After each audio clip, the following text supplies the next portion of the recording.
संभल को मैंने बहुत कैजुअल वे में लिया था कि मुझे संभल जाना है, एक ऐसी पवित्र नगरी जिसके बारे में हमें पता चला है। और आई एम श्योर कि अभी बहुत सी पॉपुलेशन हमारे देश की, भारत देश की ऐसी है जिनको अभी संभल के बारे में नहीं पता है। हमें उन तक पूरी जानकारी पहुंचानी है कि संभल कहाँ है, संभल क्या है, संभल का इतिहास क्या है और संभल का आने वाला कल क्या है। तो यही सब जानने के लिए और अपने सनातनी परिवारों से, भाई बहनों से मिलने के लिए मैं संभल आई हूँ। और वहीं दिल्ली के जंतर मंतर पर आज all India Muslim personal law board के तहत मुस्लिम इकट्ठा होने वाले हैं और जो वक्फ संशोधन बिल लाया जा रहा है उसके लिए जोरदार प्रदर्शन करने वाले हैं। अब ये प्रदर्शन क्यों हो रहा है और आखिरकार मुस्लिम संगठन की मांग क्या है, इस रिपोर्ट में आपको समझाते हैं।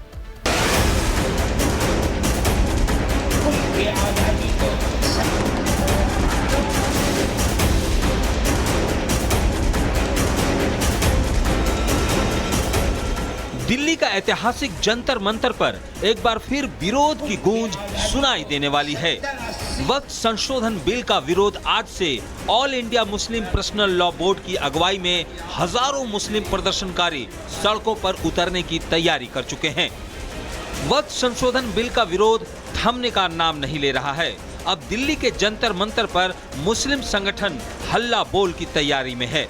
AIMPLB ने देश भर के मुसलमानों से इस प्रदर्शन में शामिल होने और वक्फ संशोधन बिल का विरोध जताने के लिए जंतर मंतर पर पहुंचने की अपील की है। ऐसे में इस प्रदर्शन में all India Muslim personal law board, Jamiat Ulema-e-Hind, all India Majlis-e-Mushawarat समेत कई मुस्लिम संगठन शामिल होने वाले हैं। इसके साथ ही दलित, आदिवासी, OBC, सिख और ईसाई नेताओं को भी इस विरोध में शामिल होने की अपील की गई है। ये लोग ऐसे प्रोटेस्ट करते रहेंगे, कुछ होने वाला नहीं है। मुस्लिम पर्सनल लॉ बोर्ड को देखना चाहिए कि भाई इतने दिन से वक्फ की जायदाद लूट हो रही थी तो कभी प्रोटेस्ट नहीं किया। आज उस लूट की छूट को रोका जा रहा है तो उसमें प्रोटेस्ट कर रहे हैं। ये क्या तरीका है?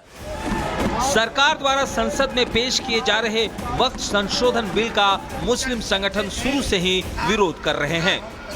दरअसल उनका मानना है कि इससे मुस्लिमों के अधिकारों का हनन होगा और उनकी संपत्तियों पर कब्जा हो सकता है, जबकि सरकार का दावा है कि यह विधेयक वक्फ संपत्तियों के बेहतर प्रबंधन के लिए है। संसद में बजट सत्र के दूसरे चरण में भी वक्फ संशोधन को लेकर जोरदार हंगामा देखने को मिल चुका है। JPC की रिपोर्ट के बाद अब केंद्र सरकार वक्फ संशोधन बिल को पेश करने की तैयारी में है, तो वहीं विपक्ष लगातार इसका विरोध कर रहा है और अब इसके खिलाफ मुस्लिम तंजीमें भी सड़क पर उतरने जा रही है। ऐसे में सवाल उठता है कि क्या all India Muslim personal law board से लेकर जमीयत उलेमा-ए-हिंद सहित तमाम मुस्लिम संगठन इस बार भी CAA और NRC की तरफ सरकार पर दबाव बनाने में कामयाब हो पाएंगे? Bureau report, republic Bharat.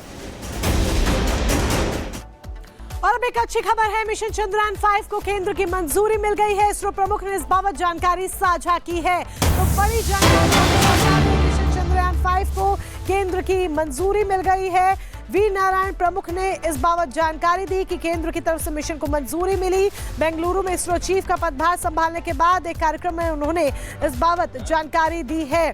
उन्होंने बताया कि अभी 3 दिन पहले ही हमें चंद्रयान 5 मिशन के लिए मंजूरी मिली है। इसमें जापान हमारा सहयोगी होगा। चंद्रयान 3 मिशन के लिए 25 किलोग्राम का रोवर ले जाया गया था, जबकि चंद्रयान 5 मिशन की बात करें तो चंद्रमा की सतह का अध्ययन करने के लिए 250 किलोग्राम वजनी रोवर ले जाया जाएगा। और वहीं प्रधानमंत्री नरेंद्र मोदी लेक्स फ्रीडमैन के साथ पॉडकास्ट में शामिल हुए। उस दौरान इन्होंने निजी जीवन से लेकर के सार्वजनिक जीवन के बारे में खुलकर बातचीत की और यहाँ तक गोधरा दंगों को लेकर के, RSS के साथ जुड़ने को लेकर के भी बहुत कुछ कहा। क्या कुछ प्रधानमंत्री की तरफ से इस पूरे पॉडकास्ट में कहा गया है, देखिए आप।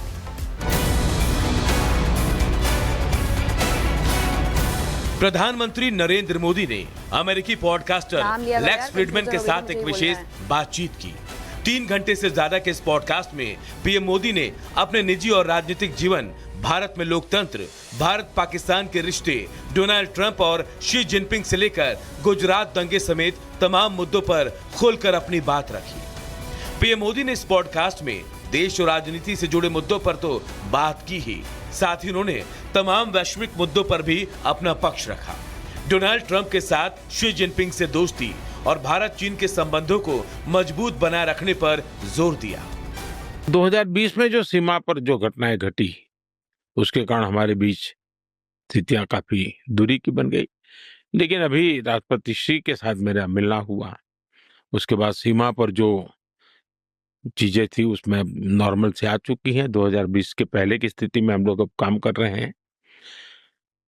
अब धीरे धीरे वो विश्वास और वो उत्साह और उमंग और ऊर्जा वापस आ जाए, वो उसको एक थोड़ा समय लगेगा कि बीच में 5 साल का अंतराल गया है।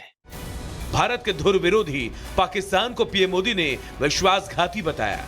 साथ ही साफ किया कि इसी वजह से बार बार पाकिस्तान के साथ दोस्ती की कोशिश नाकाम हो रही है।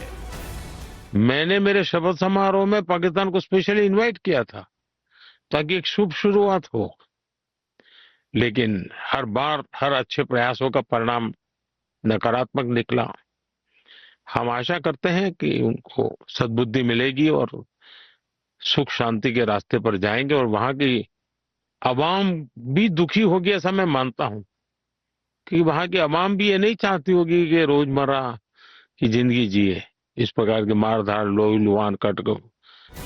गोधरा दंगों पर सवाल उठाने वालों को भी पीएम मोदी ने दो टूक जवाब दिया और कहा कि अदालत का निर्दोष ठहराने के बावजूद हमें बदनाम करने के लिए गोधरा दंगों को लेकर झूठी कहानी गढ़ी गई।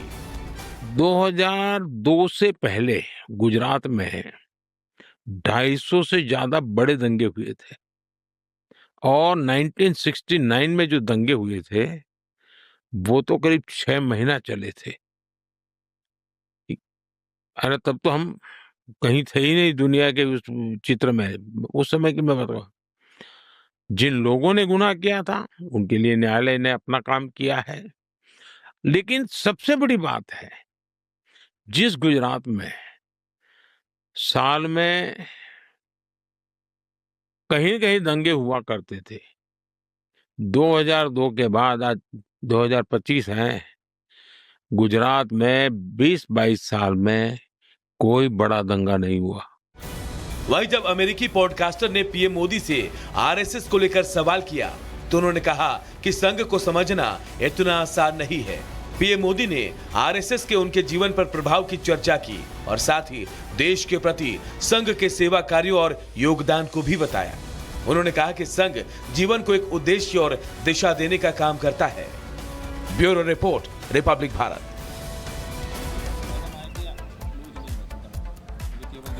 पॉडकास्टर लेक्स फ्रिडमैन के साथ इंटरव्यू में पीएम नरेंद्र मोदी ने कई बड़ी बातें कही और जब उन्होंने उन्हें इंटरव्यू दिया तो उन्होंने पाकिस्तान के सवाल पर पाकिस्तान को भी जमकर लताड़ लगाई। और पाकिस्तान की आदत ही कुछ ऐसी है और पाकिस्तान की कथनी भी कुछ ऐसी ही है, करनी भी कुछ ऐसी ही है कि वो जहां जाता है उसके बारे में जहां बात होती है सिर्फ और सिर्फ उसे लताड़ ही पड़ती है।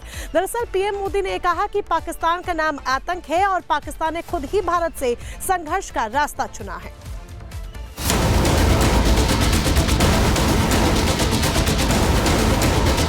मशहूर पॉडकास्टर और एआई रिसर्चर लेक्स फ्रिडमैन को दिए इंटरव्यू में प्रधानमंत्री नरेंद्र मोदी ने पाकिस्तान को लताड़ लगाई और कहा, कहीं भी आतंकी हमले होते हैं तो उसके तार पाकिस्तान से जुड़ते हैं। उम्मीद है पाकिस्तान को अक्ल आएगी। भारत शांति के लिए प्रतिबद्ध है। पाकिस्तान की जड़ में आतंकवाद है। पाकिस्तान ने भारत से संघर्ष का रास्ता चुना है।